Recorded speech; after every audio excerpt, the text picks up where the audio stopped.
Doctor साहब मेरी अभी कीमोथेरेपी चालू है और पहले मेरा वेट 60 किलो था और अभी 50 किलो हो गया है। विद इन 2 मंथ में 10 केजी डाउन हो गया है।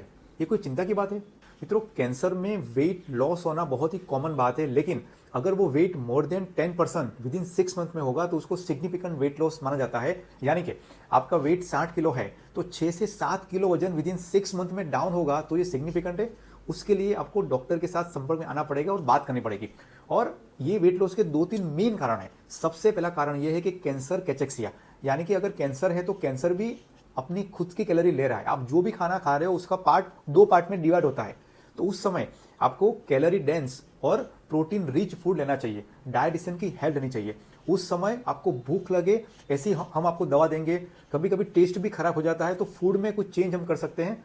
तो सबसे पहला कारण यह है कि कैंसर कैचेक्सिया। सेकंड जो कारण मोस्ट कॉमन कारण है कि कैंसर के अलावा पेशेंट में डायबिटीज, थायराइड और कोई बीमारी की दवा जैसे लीवर किडनी की बीमारी की दवा भी अगर चालू हो तो बंद नहीं करनी है। हमने ऐसा देखा गया है कि अगर थायराइड की बीमारी होगी तो उससे भी वेट लॉस होगा, शुगर कंट्रोल में नहीं हो रहा है तो भी वेट लॉस होगा, लिवर किडनी की तकलीफ होगी और उसकी दवा नहीं है फिर भी वेट लॉस होता है। और तीसरा कारण, अगर ये दोनों कारण नहीं है, कैंसर के कारण अगर वेट लॉस हो रहा है तो उस सिचुएशन में कैंसर स्पेशलिस्ट जो हम कीमोथेरेपी देते हैं उसका डोज थोड़ा कम करते हैं। तो अगर कैंसर की थेरेपी चालू है तो 3 कारण, सबसे पहले कैंसर कैचेक्सिया, सेकंड है कि अलग और कोई डिसीज वो हमें ढूंढना पड़ेगा, और थर्ड है कि जो भी दवाई देते हैं उसका हम डोज थोड़ा कम करेंगे।